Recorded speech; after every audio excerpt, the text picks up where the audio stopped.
Ready? All question 71, please.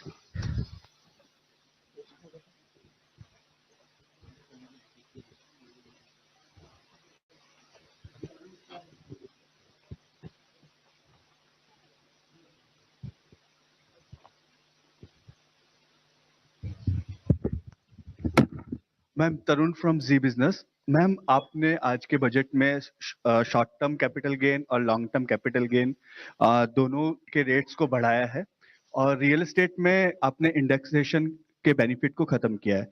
तो ma'am क्या हम माने कि जो इक्विटी है अब आप उसको बाकी एसेट्स क्लास के बराबर लाना चाह रहे हैं, इस वजह से आपने लॉन्ग टर्म कैपिटल गेन के टैक्स रेट को 10% से 12.5% किया? First of all, thank you very much for coming here. After having heard the budget, I chose not to make an opening statement because you've heard me almost for 1.5 hours, and I'm sure you have you're eager to know what is in the budget and also seek clarification. For your just for a matter of drawing your attention, we've put up a single slide which has used the word employment as an acronym to capture that is everything in the budget. So each letter actually highlights the important points of the budget, and we can elaborate more on that a bit later, but employment captures everything to do with this budget, and I would like you to, for a moment, spend a time on it. And deriving from that, everything which has been said in the budget falls in place. But with that said, yes, your question is on the point there is we wanted to simplify the approach to taxation, also for the capital gains. One. Second, if anything, the average taxation actually has come down when we say it is 12.5%, because we've worked out for each of the different asset classes, each varied with the indexation. I'll ask secretaries to elaborate on it, but the point that we brought it down from below the average to 12.5, which is the lowest if you can look at the last several years, encourages investment in the markets. With that said, I'll ask Somanathan or who is going to elaborate, Sanjay, on the specifics. So you had, there were, I think, two or more parts to your question. One was on real estate and gold and other assets. So earlier the rate was 20% with indexation. It has now been reduced to 12.5% without indexation. If you assume that the rate of return on real estate is typically above 10% per annum, and if you take inflation at about 4% per annum, the real rate of return was earlier, let's say, somewhere between 6 and 16% per annum in real estate. If it was 16%, 20% of 16% was being taxed. The effective rate was 16%. It has gone down to 12.5%. If the rate of return was 10% per annum nominal, it has also remained approximately the same at 12.5%. So actually there is either a reduction or no change in respect of the effective rate of tax on property and gold. Now, as regards the equity, yes, it has gone up from 10 to 12.5, but you'll also find that unlisted equity has gone down from 20 with indexation to 12.5 without indexation. Basically, we have a very, very simple, easy regime. All listed, all unlisted are at 12.5% long term. And all are at 20%, I mean, equities are at 20% and everything else is at applicable rate for short term. So yes, short term has gone up, and yes, long term has been rationalized. It has not necessarily gone up. And Sanjay, would you like to add anything? The one point I would like to add over here is that we also need to keep in mind as to the kind of people who are actually paying these taxes, the capital gains on the securities, the listed securities especially. And so over there, when we did this analysis for the year 22-23, we found that about 88% of the tax is actually coming from people who have an income of more than 15 lakh. 61% of that income is actually coming from people who have an income of more than 1 crore. That And is income on capital gains on this. And we are all aware that otherwise, the standard rate is, about 30%. And for some, it can go up to 39%. So this marginal, very small marginal increase is actually impacting only those, primarily those who have an income of more than 15 lakh rupees per year Okay, number 3. on capital gains. Ma'am, Timsi Jaipuria from CNBC TV 18. You announced a very lucrative new tax regime with changes in tax slabs. A lot of new changes are there in the income tax side, on the revenue side. And in the speech, you mentioned that revenue foregone will be around 29,000 crore rupees, whereas government will now try to mobilize around 30,000 crore rupees. What will be these revenue mobilization measures, and from where do you think this foregone revenue will be recovered? If you can highlight, where are you foregoing the revenue and where are you going to recoup this revenue from? First of all, it is not just because we've mentioned it in this budget, but the attempt to widen the tax net is something which we've been repeatedly saying, that India's tax net will have to be widened, whether it is in the direct taxation or indirect. Second, there are also now the PSU dividends which are improving because their valuations have gone up really high. And their performance is also now substantially increased. So revenue mobilization is not just tax-based, you have non-tax revenue mobilizations which are also coming up. Then we had, for almost now 3 years, been talking about asset monetization, which is not selling of assets, but optimum utilization of those assets which are lying in the form of unutilized stadiums or land which is available with PSUs which can be utilized for better purposes. That's a third one. Fourth, you're also looking at generating resources from newer areas. So in all those, the revenue is going to be mobilized better, and as a result of which the revenue foregone will be now made up for, is our expectation. We've said that in the budget. In my speech itself, I mentioned it. And I'm sure there are secretaries who will want to add to it. Sanjay? Ma'am, I'll give the details. 37,000 crore, 29,000 crore in direct taxes and 8,000 crore in indirect taxes. So 29,000 crore direct taxes primarily comprises of 3 taxes, which is the increase in the STT only on derivatives, which is only on futures and options. And secondly, the buyback tax, which is to be now done in the hands of the recipient. While on the one hand, it will rationalize the tax and be more equitous and fair, because those who should be paying the taxes, higher taxes, in the higher income groups, they will pay higher tax, and those who are in nil tax category or in lower tax category, they don't have to pay a tax or a lower tax. While it does that, at the same time, it does bring in some revenue also, about 4,000 crore, and remaining, about 15,000 crore should come, from the capital gains taxes.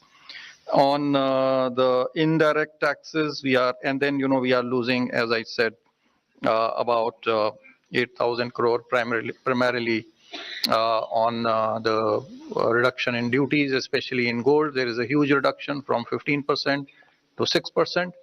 And then there is revenue foregone because of the personal income tax rates and the standard deduction being allowed in the new tax regime. 280, please. Backside, please. Give the mic. Good afternoon, ma'am. This is Surabhi from Business Today. Ma'am, the angel tax has been abolished, which is a very welcome move. But just wanted to understand that one of the things the angel tax was also doing was checking money laundering concerns. So could you explain how these will be taken care of now? Thank you. Thank you very much, and I'm glad to hear it is welcome. You've been raising this issue as with many others outside of media also saying, are you considering it? Although it was introduced during the UPA government and it was introduced in 2012. 2 years had passed, and since after that, when we came in, we tried keeping as a good governance principle, government being a continuum, the tax continued. Although we tried giving carve-outs for startups and also making it simpler, bringing parity for the non-resident Indians, the way in which they've been treated as opposed to the Indian investments and so on. Today we've announced that we will indeed remove it. Exactly the details, Sanjay, would you want to elaborate on it? Yes, sure, ma'am. So we should be aware that, this is actually a tax measure. It's not really a money laundering issue, but money laundering issue was being tackled through a tax measure. So first of all, I want to clarify that this tax, there are other provisions in the income tax itself, first of all, to find out the source of these funds. Number two, there is already, the Prevention of Money Laundering Act, which continues to be in existence. So if there is money which is being laundered, money, being paid as a bribe or for use in, other purposes for terrorism, etc., there are enough laws, including the now, the Nyaya Sahita, Bharatiya Nyaya Sahita, and the Prevention of Money Laundering Act to take care of those issues. While on the other hand, now some genuine money for investment, actually, there is this deterrent provision no longer exists, while provisions for money laundering remain, and they should be sufficient to cater to it. I would add that there are also certain provisions of the Companies Act which can be invoked if there is deliberate undervaluation of shares. So there are other legal remedies. The balance here is between preventing money laundering but accidentally also preventing investment. So that balance is what we are seeking to get it right. 211 backside. Yeah.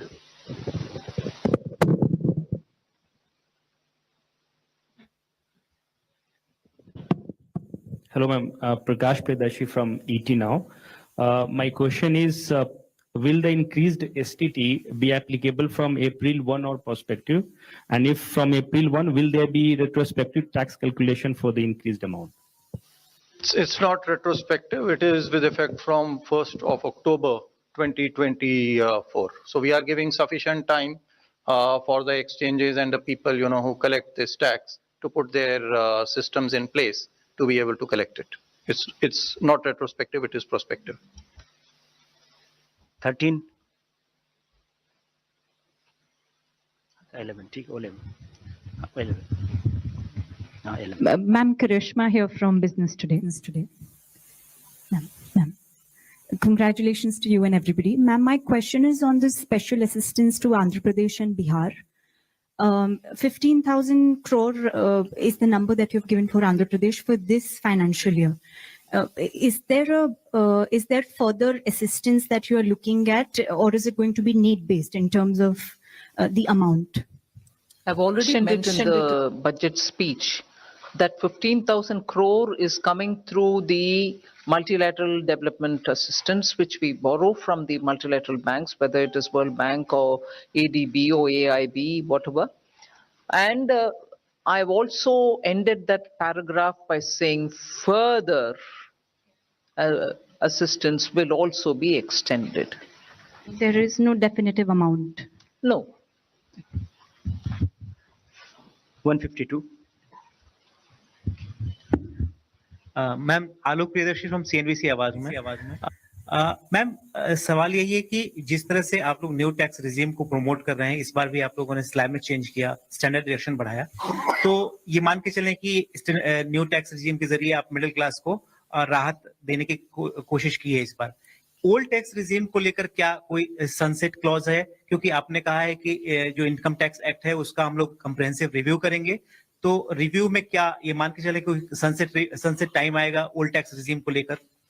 अभी मैं बोल नहीं सकती हूँ। जरूर हमारी इरादा ये है कि सिंपलर टैक्सेशन रजीम होना चाहिए, और सिंपल टैक्स रजीम की ओर अगर हम जा रहे हैं ये रिव्यू के द्वारा, वो ही हमारी मकसद होगा कि सिंपल कर दो। ओल्ड टैक्स रजीम को सिंपल करने के रास्ते पर ही ये नया टैक्स रजीम आया है। सनसेट होगा कि नहीं होगा वो अभी मैं बोल नहीं सकती हूँ, वो रिव्यू करने के बाद ही हम एक डिसीजन लेंगे। और ये एक आंकड़ा मैं आपको दे दूं कि इस बार पिछली बार जो हमने परिवर्तन किए थे नई टैक्स प्रणाली में, तो 70% लोग अभी तक जो 4 करोड़ के लगभग हमारे पास में रिटर्न प्राप्त हुए हैं पिछले वर्ष के, 70% ने इसको प्रेफर किया है बनिस्बत की पुरानी प्रणाली को। तो बड़ी तेजी से लोग नई प्रणाली की ओर आकर्षित हो रहे हैं और हमारा यही प्रयास रहेगा। Yes. Ongoing filing period. Yes. Not yet. I mean, more returns are coming in. Yes. 271. Hi, ma'am. This is Sumit Chaturvedi, ET now. Ma'am, the corporate tax for foreign companies has been slashed to 35%. I want to understand the broad intent of this intention behind this decision, and what kind of benefits to economy, increase in investment you are expecting. You've in your own question answered it. We want more investment to come into this country, so that is why it has been brought down.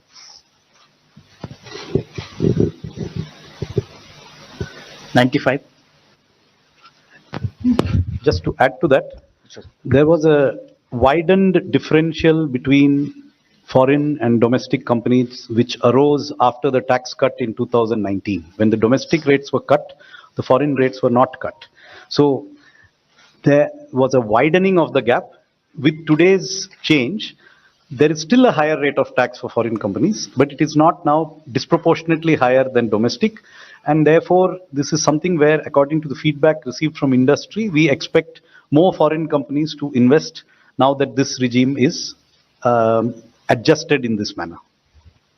Good evening, ma'am. This is Pal Singh from Outlook Business. You have earmarked a significant allocation towards rural infrastructure today. So how much of a boost to consumption and overall demand are we expecting here from this allocation? So it is difficult to quantify what would be the accretion to demand coming from. I mean, the obvious increase is whatever we have increased. But yes, would there be a multiplier? Probably yes. I think with the Awas Yojana Gramin and the Gram Sadak Yojana, these two do have a lot of multiplier effects as well. Traditionally, for capital expenditure, the multiplier has been calculated at somewhere around 2.5 to 3. In the Awas Yojana, it may be a little lower. But yes, there would be a substantial multiplier. I don't have a precise calculation.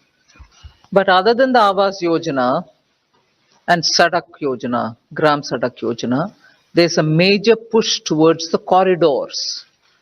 For instance, I mentioned in the context of Bihar, I mentioned in the context of Andhra, 2 corridors which are moving, one from Visakhapatnam to Chennai, the other moving from Hyderabad to Bangalore, Buxar, Purnia, and so on, and building of the Gaya node in the Amritsar to Kolkata are all towards building infrastructure in the rural areas in order that we attract more investment and enable transit of goods in those huge corridors. All these are essentially going to the rural areas in a big way. And therefore, it is not just through PM Awas Yojana and Sadak Yojana, but major investments in strengthening the corridors, building nodes, and therefore also in improving the rural infrastructure is happening. 11. Ma'am, I'm Maria Shakir from NDTV and NDTV Profit. Congratulations for creating history today by becoming the only finance minister for having presented 7 consecutive budgets. Ma'am, my question to you is about the first timer scheme, because as you said, that employment perhaps sums up the essence of this budget. would there be more blueprint coming out as to how this first timers scheme will be playing out, and what will be the role of private sector?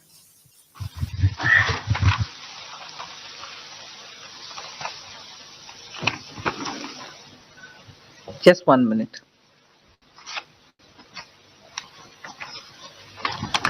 See, this Prime Minister's package that I announced has 5 different schemes. The first timers is, I would think, one of the very, very innovative initiative. So what we are doing there is to be able to provide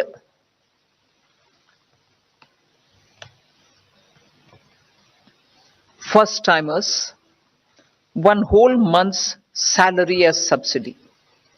And this will be put into their account as direct benefit transfer, but possibly in tranches. When an employer picks up a first timer, and this is through the EPFO that you get to know that they have paid their provident fund amounts, and therefore the first timer indicator that we are talking about will be established. So they can't just say one of the existing employee is a first timer and claim it. There are enough checks and balances in the system to make sure that indeed the first timer is coming in.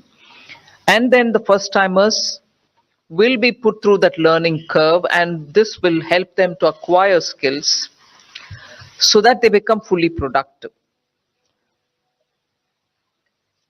This kind of a subsidy giving, 1, you give the first one month salary. 2, you're also giving both for the employee and for the employer subsidy. So the applicable person for whom it is being given may even draw wage up to 1 lakh rupees. But to the extent of 15,000 is what you're giving as a subsidy.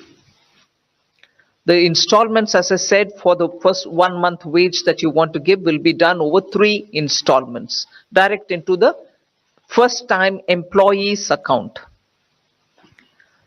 One compulsory measure that we are bringing in there is to make sure that the employee undergoes online financial literacy course before claiming the second installment from the government.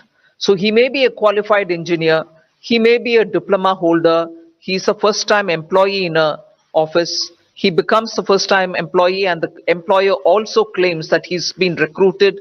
We try giving him the 15,000 rupees. He may have a salary of 1 lakh, but up to 15,000 rupees is what we are going to give. And in that, if you're giving 3 installments, the first installment will be given. But before he draws the second installment, he should undergo an online financial literacy course so that he can claim the second one. So we are not training him in engineering, we are training him in financial literacy. Post that, of course, the place where he goes to work, he's going to be working in any case. Then subsidy to be refunded if in case the employer removes him from the work within 12 months. So the employer gets a subsidy as well, but he will have to refund it if within 12 months this first time employer has been removed out of the work. This will cover, and we expect it to cover, 1 crore persons per annum. And the scheme will run for 2 years. So up to 24 months, you can have new employees brought in, new first time employees brought in, for whom the government will give 15,000 rupees as from our side, 1 month, what we think, 1 month salary. Although his salary may be any amount, but to a cap of 1 lakh. And then he undergoes some financial literacy course, post which the second installment and the third installments can be withdrawn, put into his account. But most important is if the employer removes him within 12 months, the employer will have to refund the subsidy given to the employer. So that's how that scheme works. 278. That's right. If I may just add, details are available in the budget speech in the annexure on page 31. So there are details of all the 5 schemes in this package. If you go through them, there's considerable amount of detail which you can get. Hi, good evening. This is Priyashmita from Informist. I have 2 points from the budget that I would like to ask. The first is nominal GDP has been pegged at 10.5%. And we have seen that growth is on a high momentum, and even the RBI has pegged growth at 7.2%. And the Econ survey said that it is going to be between 6.5 to 7%. So 10.5% nominal GDP looks a little conservative. What is your view on it? And the second is that there's a mention that beyond FY26, you would want to reduce your debt to GDP. And you mentioned that, the 4% debt to GDP it's a thing of the past. So what do you think is a sustainable debt to GDP or a desirable debt to GDP at this point? Thank you. What was the first question again? Conservative nominal GDP projection. See, 10.5% could be a combination of 7% growth and 3.5% GDP deflator. So a combination of wholesale price plus consumer price could easily be 3.5%. That's a very likely scenario. So 7 plus 3.5, yes, it is slightly conservative, but I don't think it is way off what is likely. Or it could be 6.5% growth and 4% inflation as per the deflator. So I think the number is reasonable, slightly conservative, yes, but we would prefer to achieve the numbers. Second, on the path after 26-27, which has been outlined in the finance minister's speech at the end of the part A. So the commitment, as she has mentioned, is to endeavor to reduce the debt to GDP every year. That is in future the fiscal consolidation path. What is the percentage that would result in that fiscal consolidation is not something that we are disclosing here today or can disclose today. It will depend on circumstances, but there is a commitment to lower the debt to GDP ratio. So if every year it has to be reduced, there will necessarily have to be a particular level of deficit which we cannot exceed. And that will depend on prevailing growth rates, interest rates, and the other parameters which go into the calculation of the debt dynamics. But I can tell you that it is most likely to be a figure not above 4.5%. 249. मैं सुनील सौरभ बोल रहा हूँ। मैं आप पहले तो आपको काफी बधाई दे दूंगी, बहुत अच्छा बजट आपने पेश की है। दूसरा मुझे ये जानना है कि रेलवे के लिए क्या कुछ खास रहा बजट में? Which organization you are from? कौन सा पत्रिका? पेपर में हूँ, लोक भारती पेपर है। Sorry? लोक भारती। लोक भारती। जी हाँ। तो पहले तो बधाई दे दिया हूँ मैं आपका, बहुत अच्छा बजट आपने पेश की है और रिकॉर्ड भी की है। 7 साल से लगातार आप वित्त मंत्री के रूप में काम। मेरा कहना है कि रेलवे के लिए क्या कुछ खास हुआ, क्योंकि कोई जानकारी हम लोग को अभी तक नहीं मिली कि रेलवे के लिए क्या गया है। दूसरा, मैम, रेलवे में सीनियर सिटीजन्स को कंसेशन मिलता था। आप यहाँ पीआईबी में है, पीआईबी जर्नलिस्ट को भी कंसेशन मिलता था। कोरोना में वो बंद हो गया। कोरोना को खत्म हुए भी 2-3 साल हो गए हैं, तो फिर से ये बहाल नहीं हुआ। क्या इसकी उम्मीदें हम लोग कर सकते हैं कि आगे बहाल होगी या नहीं?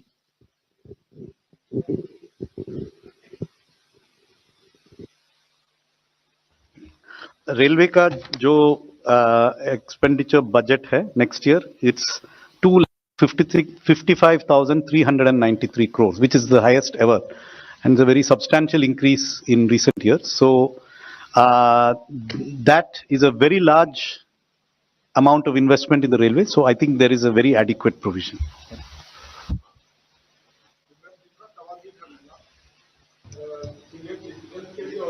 जर्नलिस्ट के लिए कंसेशन ठीक है, सुना। 277 प्लीज। इसमें सीनियर सिटीजन और पीआईबी जर्नलिस्ट को भी जो स्लैब में रिवीजन हुआ है उसमें फायदा है। सीनियर सिटीजन को फैमिली पेंशन में स्टैंडर्ड डिडक्शन का फायदा हुआ है। रेलवे में, अच्छा ठीक। Hello ma'am, this side Harsh Kumar, this side from business. वो बजट का फायदा जो दिया है सर, वो भी तो मिलेगा सीनियर सिटीजन को और सबको, रेलवे में भी मिलेगा। Hello ma'am, Harsh Kumar this side from Business Standard newspaper.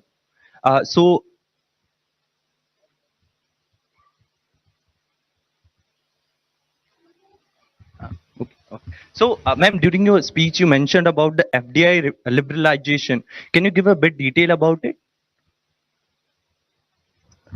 We are trying to, since 2014, bring in ease of doing business in India, and in every sector where there was only 26% allowed for FTA, we raised it to 49, and then where it is possible, we've raised it to 74, and so on. So there's been a consistent, continuing effort to relax our policy towards FTA. First, it went sector by sector. Then there was this approach taken so that most of which can go through the automatic route. So in that process, further simplification, if necessary, we are willing to do, is what is conveyed. Also, ma'am, you have like increased the mudra loan limit to 20 lakhs, like that cap. So can we expect the increase in Shishu, Tarun, like their types increase? So how much it will be? Can you give detail on that? We've said this only today. See how this works. Okay, thank you. I request you to please one question each person. 123, please. Here.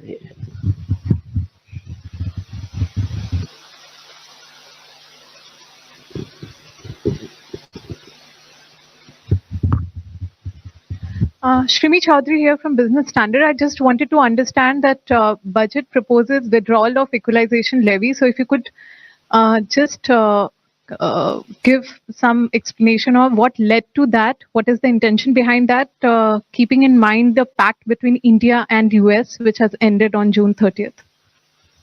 No, as the Pillar 1, Pillar 2 negotiations have been going on since 22. And since then, one of the things which was becoming more than obvious was, if at all we are going through this Pillar 1 and Pillar 2, which we intend to, the negotiations and the OECD, backed by the US administration, have all been pushing for this.